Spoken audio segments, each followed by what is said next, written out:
नमस्कार साथियों, स्वागत करता हूं आप सभी का एक बार फिर से नए वीडियो में। साथियों, यदि मैं कहूं कि अमेरिका के राष्ट्रपति डोनाल्ड ट्रंप खाड़ी के देशों को अपने इशारे पे चलाते हैं, तो इसमें कोई दो राय की बात नहीं होगी। आप सभी जानते हैं, हाल ही में ईरान के ऊपर हमला हुआ और अमेरिका ने इजराइल का साथ दिया। साथियों, इजराइल के साथ देने की वजह से ईरान ने खाड़ी के अन्य देशों पर, चाहे यूएई हो, सऊदी अरब हो, बहरीन हो, इन पर भर भर के हमले किए और सबसे ज़्यादा नुकसान खाड़ी के इन देशों को हुआ, जबकि ये डायरेक्ट रूप से युद्ध में शामिल भी नहीं थे। लेकिन उसके बावजूद ट्रंप बचाने का दावा कर रहे थे, लेकिन वो बचा नहीं पाए और आज वर्तमान में सबसे ज़्यादा जो प्रभावित देश हैं वो खाड़ी के देश हैं और उनकी वजह से तेल की सप्लाई रुकने से पूरी दुनिया की अर्थव्यवस्था काफ़ी बुरे तरीके से प्रभावित हुई है। साथियों, इसी बीच डोनाल्ड ट्रंप ने एक चाल और चली है। हाल ही में मुस्लिम बहुल जो देश हैं, जो और खाड़ी के देश हैं, उनको संदेश दिया, उनको सलाह दी है कि अब आप अब्राहम समझौते में शामिल हो जाइए। ये समझौता साथियों इजराइल को मान्यता देने के लिए बनाया गया है। अब ट्रंप इसमें शामिल होने की बात कर रहे हैं कि और भी देश इसमें शामिल हो जाएं। ईरान का युद्ध बाद में रुकेगा या नहीं रुकेगा देखने वाली बात होगी, लेकिन अभी फिलहाल के लिए आप अब्राहम समझौते में शामिल हो जाइए और इजराइल को मान्यता प्रदान करिए। ऐसी बातें ट्रंप के द्वारा कही जा रही हैं। अब साथियों, जब ट्रंप ने ऐसा कहा है तो इसको लेकर चर्चाएं काफ़ी तेज हो गई हैं, क्योंकि कई देशों ने पहले ही इजराइल को मान्यता दे रखी है, लेकिन जो ऐसे देश है, जैसे पाकिस्तान हो, सऊदी जैसे देश, अभी इजराइल को मान्यता नहीं दे रहे हैं। ऐसे में इनके लिए एक बहुत बड़ी चिंता की बात हो गई है। अब ऐसे में सऊदी जो है क्या स्टैंड लेता है वो देखने वाली बात होगी, लेकिन पाकिस्तान के लिए एक बहुत बड़ी चुनौती सामने निकल के आ रही है और उसकी वजह यह है कि अमेरिका ने अभी पाकिस्तान को एक मध्यस्थता की जिम्मेदारी दी है। आप सभी जानते हैं, ईरान और इजराइल के युद्ध में पाकिस्तान एक मीडिएटर की भूमिका निभा रहा है और लगातार वो संदेशों को इधर से उधर पहुंचाने का काम कर रहा है। इसके अलावा अमेरिका के साथ जो संबंध है पाकिस्तान के, वो काफ़ी अभी सुधरते हुए दिखाई दे रहे हैं। अमेरिका ने कुछ इस पर विश्वास जताया है, तो ऐसे में पाकिस्तान के लिए एक बहुत बड़ी चिंता की बात हो गई है और इस समझौते में शामिल होने के लिए इस प्रकार से अमेरिका ने पाकिस्तान को भी कहा है कि आप शामिल होइए। तो पाकिस्तान कहीं एक तरीके से फंसता हुआ नजर आ रहा है। अब देखने वाली बात यह होगी कि अब पाकिस्तान इस समझौते में शामिल होता है और इजराइल को मान्यता देता है, जो इसके पहले सिर्फ विरोधी रहा है, लगातार इसका विरोध करता रहा है। ये देखने वाली बात होगी। तो आज हम इस वीडियो में चर्चा करेंगे कि क्या वास्तव में ये समझौता इजराइल को मान्यता देने के लिए बनाया गया है या फिर अमेरिका की कोई चाल है, अमेरिका क्या चाहता है इस समझौते के तहत। इसके अलावा पाकिस्तान क्या इस प्रकार के समझौते में शामिल होकर के इजराइल को मान्यता देगा, इस पर हम आज चर्चा करेंगे। साथियों, आप इस खबर के बारे में क्या राय रखते हैं, आपकी क्या सोच है इसके बारे में जरूर लिखिएगा कमेंट बॉक्स में। तो आइए शुरू करते हैं। खबरों में आप देख सकते हैं, हाल ही में ट्रंप की एक मीटिंग हुई है खाड़ी के देशों के, अरब के देशों के साथ, जो प्रतिनिधि हैं उनके साथ, और उन्होंने इस बात को लेकर के बात कही। इसको लेकर कई प्रकार के आर्टिकल सभी समाचार पत्रों में इसको लेकर प्रकाशित किए जा रहे हैं, आप तस्वीरों में देख सकते हैं। इनमें जो हेडलाइंस बन रही हैं, ट्रंप ने अब्राहम समझौते को आगे बढ़ाने के प्रयासों के बीच पाकिस्तान और इसको लेकर की बातें कही है। अब बात करते हैं खबर की। दरअसल ट्रंप ने मुस्लिम देशों के जो देश हैं अभी, इनके साथ इजराइल के रिश्ते को बेहतर करने के लिए शनिवार को सऊदी अरब, कतर, पाकिस्तान, तुर्की, मिस्र और जॉर्डन के नेताओं के साथ एक वर्चुअल मीटिंग की है। साथियों, मीटिंग के दौरान ट्रंप ने कहा कि अमेरिका ने ईरान संकट को सुलझाने के लिए बहुत मेहनत की है, बहुत प्रयास कर रहा है। इसके अलावा अब जरूरी ये हो गया है कि सभी देश अब्राहम अकॉर्ड यानी कि अब्राहम समझौते में शामिल हों, यानी इजराइल के साथ रिश्ते बेहतर करें और इजराइल को मान्यता दें। साथियों, ट्रंप ने इससे पहले ये भी कहा उन्होंने कि यूएई और बहरीन पहले से ही अब्राहम समझौते का हिस्सा हैं। कुछ देशों के पास इनमें शामिल होने के लिए एक दो वजह हो सकती हैं, लेकिन ज़्यादातर देशों को इस समझौते में शामिल होना चाहिए, ऐसी बातें ट्रंप के द्वारा कही गई है।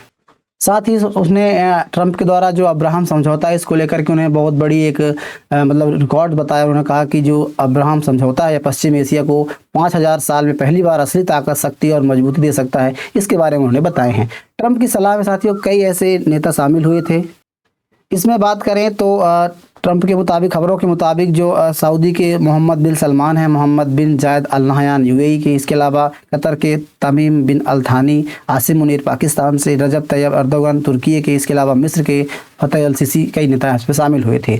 साथ ही उसमें एक इंटरेस्टिंग खबर निकल कर ये आई कि जब ट्रंप, हालांकि ये फ़ोन पर बात हो रही थी, टेलीफोनिक वार्ता हो रही थी, इसमें ट्रंप ने एक चीज़ जब इस बात को कहा, ट्रंप ने जब कहा कि इजराइल के साथ रिश्ते सुधारने को लेकर के मतलब आपको अब्राहम समझौते में शामिल होना चाहिए, तो ऐसे में कुछ समय के लिए माहौल इतना शांत हो गया वहाँ पर कि किसी देश ने रिप्लाई नहीं किया, खास करके सऊदी और पाकिस्तान के द्वारा, कतर के द्वारा। तो इसमें कोई तत्काल प्रतिक्रिया नहीं दी गई, जिसके बाद ट्रंप ने फिर मजाकिया अंदाज में पूछा कि आप लोग फ़ोन कॉल पर मौजूद हैं या नहीं, या फ़ोन कॉल ऑन है या नहीं, इस प्रकार की बातें निकल गई। मतलब एक तरह से मजाकिया अंदाज में कहा और मतलब किसी भी देश ने तुरंत इसको लेकर के प्रतिक्रिया नहीं दी है। अब साथियों, इस अब्राहम समझौते के महत्व के बारे में और इसके पीछे क्या वजह है, इसको समझने के लिए पहले इजराइल की कहानी को समझेंगे, क्योंकि ये मान्यता देने की खबर कहाँ से निकल कर आती है। तो आप मैप में देखेंगे, ये है अपना मिडिल ईस्ट पूरा, इसमें सऊदी अरेबिया, इराक, ईरान और सीरिया जैसे देश आते हैं। इसके अलावा मैप में इसको देखेंगे तो ये मेडिटेरियन सी है, मेडिटेरियन सी के जस्ट बगल में ये देश दिख रहा है आपको, इजराइल पीले कलर में। इसके पड़ोसी देश हैं जॉर्डन, सीरिया, लेबनान, इसके अलावा इजिप्ट, इस तरफ ये समुद्री सीमा साझा करता है।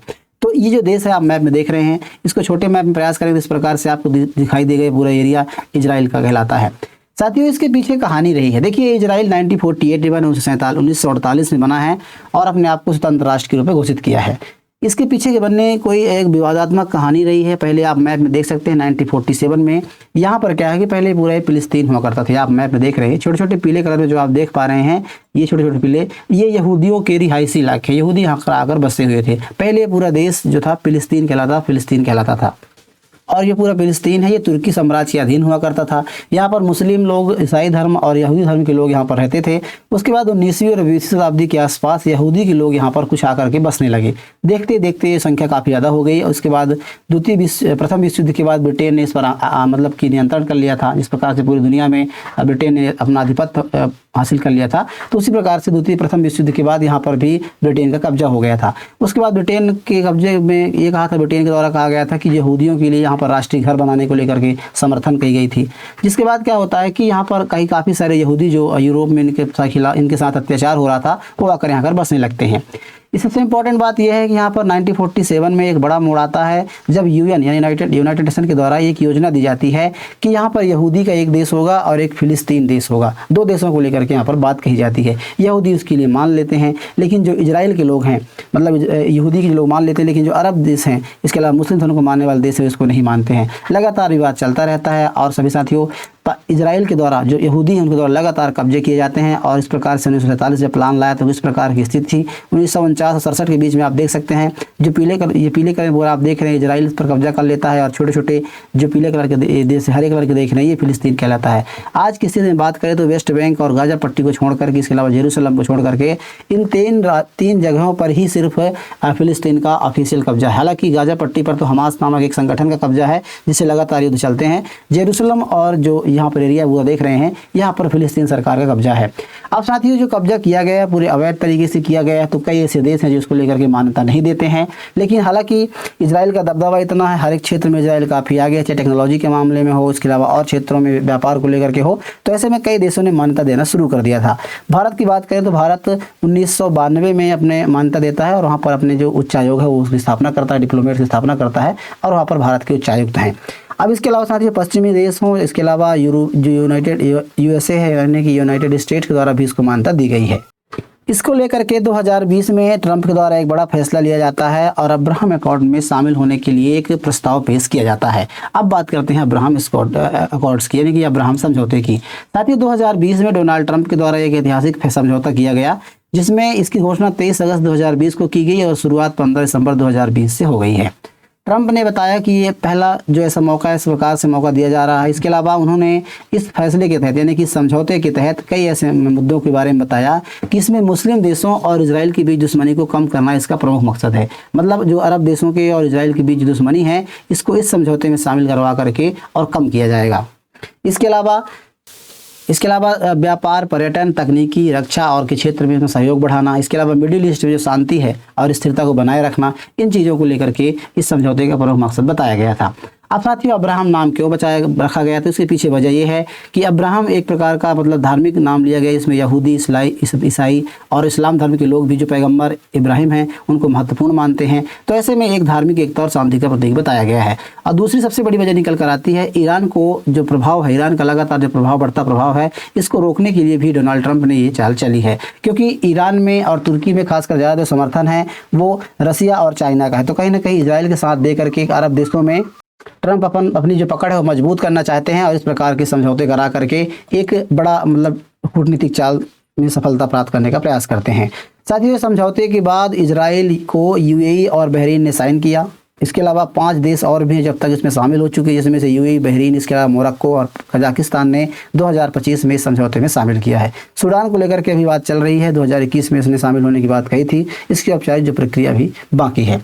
अब साथ ही सबसे बड़ी बात यह है कि इससे पहले भी कई देशों ने मान्यता दे रखी है। अब बात करें अब्राहम समझौते से पहले जो देश मान्यता दे रखे हैं उसमें से बात करें मुस्लिम देशों में, तो इजिप्ट है, जॉर्डन है, इसके अलावा तुर्की है, इन्होंने पहले ही इसको मान्यता दे रखी है, मिस्र के जैसे। इसके अलावा जो अब्राहम समझौते के बाद जिन देशों ने मान्यता दी उनमें यूनाइटेड स्टेट अमीरात, संयुक्त अरब अमीरात है, बहरीन है, मोरक्को है, सूडान है। और सबसे बड़ी बात यह साथियों कि हाल ही में जो घटना घटी है जिसमें ईरान के द्वारा सबसे ज़्यादा जो हमला किया गया है वो यूएई पर किया गया है, संयुक्त अरब अमीरात पर किया गया है। उसके पीछे की वजह भी यही बताई जा रही है कि जो संयुक्त अरब अमीरात है इसने इजराइल का समर्थन 2000 अभी मतलब अब्राहम समझौते के बाद किया है, इसका वजह है। इसके अलावा आयरन डोम हो, फिर मिसाइल डोम हो, इस प्रकार के जो समझौते हैं वो ईरान ने यूएई ने मतलब इजराइल के साथ कर रखे हैं। और इसके इस समझौते के तहत इजराइल के द्वारा यूएई में काफ़ी सारे यहाँ पर डिफेंस जो इक्विपमेंट्स यहाँ पर इंस्टॉल किए गए हैं, चाहे वो आयरन डोम हो या फिर डिफेंस जो एयर डिफेंस सिस्टम हो यहाँ पर लगाए गए थे।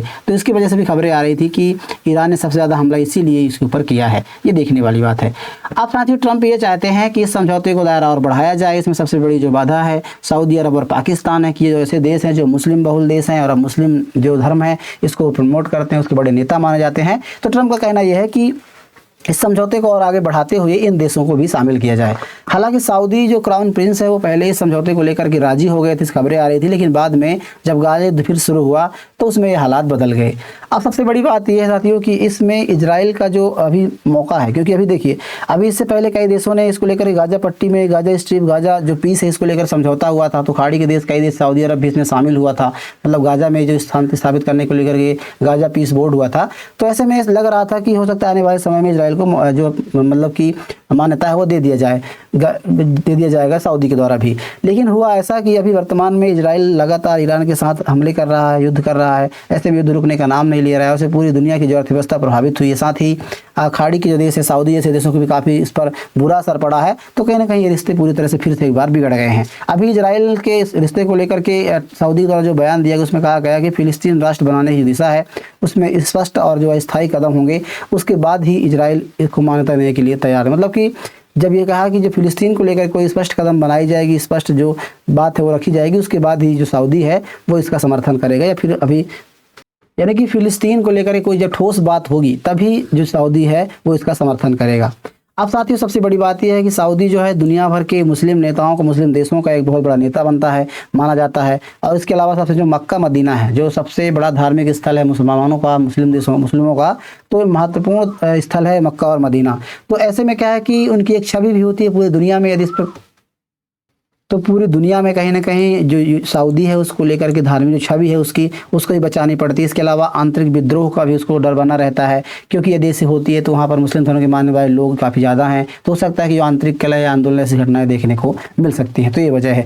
दूसरी वजह पाकिस्तान के बारे में बात करें तो पाकिस्तान की स्थिति कुछ अलग है। पाकिस्तान पहले से ही अब्राहम समझौते के खिलाफ रहा है और वो फिलिस्तीन को लेकर के इजराइल का लगातार वो मतलब विरोध करता रहा है। पाकिस्तान लंबे समय से खुद को फिलिस्तीन का समर्थक देश मानता है और पेश करता रहा है, और वहाँ की जनता है वो भी फिलिस्तीन के साथ जुड़ी हुई है। उसको भावनात्मक और धार्मिक दोनों स्तर की जो गहराई है पाकिस्तान के साथ काफ़ी ज़्यादा देखने को मिलती है। इसके अलावा साथियों आप पासपोर्ट में भी देख सकते हैं, पासपोर्ट में पाकिस्तान के स्पष्ट लिखा गया है कि जो पासपोर्ट है सिर्फ दुनिया भर के देशों में मान्य होगा, लेकिन इजराइल को छोड़ करके, यानी कि इजराइल को बिल्कुल तरीके से मान्यता नहीं देता है। ऐसे में यदि पाकिस्तान फिलिस्तीन के राष्ट्र को लेकर के इजराइल को मान्यता देता है तो कहीं ना कहीं देश के अंदर जो भारी राजनीतिक विस्फोट देखने को मिल सकता है।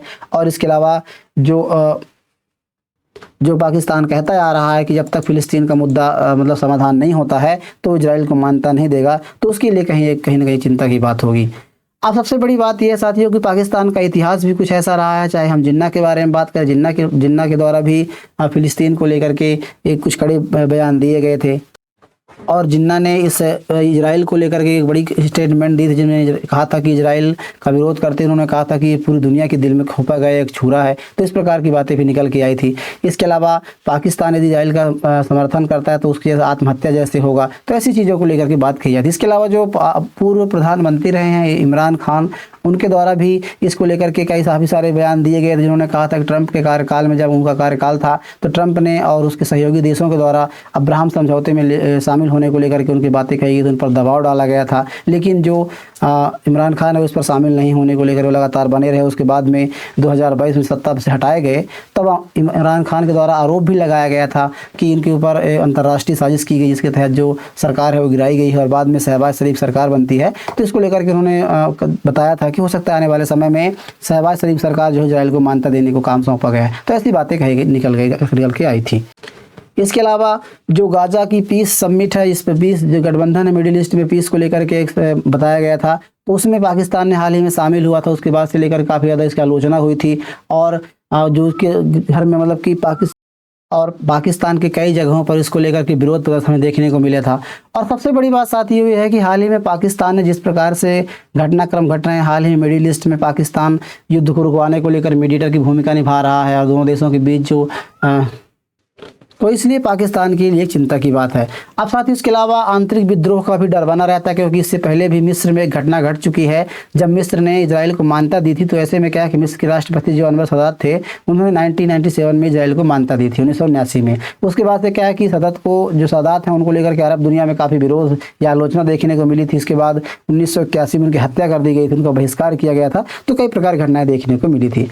अब देखने वाली बात ये होगी कि पाकिस्तान इसको लेकर के किस प्रकार से लेता है। हाल ही खबरों में जो निकल के आ रही है, पाकिस्तान ने इस प्रस्ताव को लेकर खारिज कर दिया है। अब देखने वाली बात ये होगी डोनाल्ड ट्रंप जिसको लेकर के जो कहते हैं कि यहाँ पर एक मतलब जो अब्राहम अकॉर्ड है, इसमें समझौते को लेकर के जो उनकी मंशा है, ट्रंप ये चाहते हैं कि ईरान का युद्ध खत्म होने के बाद पश्चिम एशिया में एक नया अमेरिकी समर्थन का एक संगठन गठबंधन तैयार हो, जिससे इजराइल और उसके प्रमुख 4 देश एक साथ हों। तो इस प्रकार के समझौते में क्या ट्रंप कामयाब हो जाएंगे या फिर पाकिस्तान के ऊपर कोई दबाव डालने का प्रयास किया जाएगा या पाकिस्तान खुद ही इसमें सरेंडर हो जाएगा और मतलब आने वाले समय में इस समझौते में शामिल हो जाएगा, वो देखने वाली बात होगी। बहरहाल आप इस खबर के बारे में क्या सोचते हैं, आप क्या राय रखते हैं, इसके बाद जरूर लिखिएगा। जानकारी कैसी लगी उसके बारे में लिखिएगा। वीडियो पसंद आया साथियों तो वीडियो को लाइक कीजिए और चैनल को जरूर सब्सक्राइब कर लीजिएगा। मिलते हैं किसी ऐसे नए इन्फॉर्मेशनल वीडियो के साथ, तब तक के लिए नमस्कार।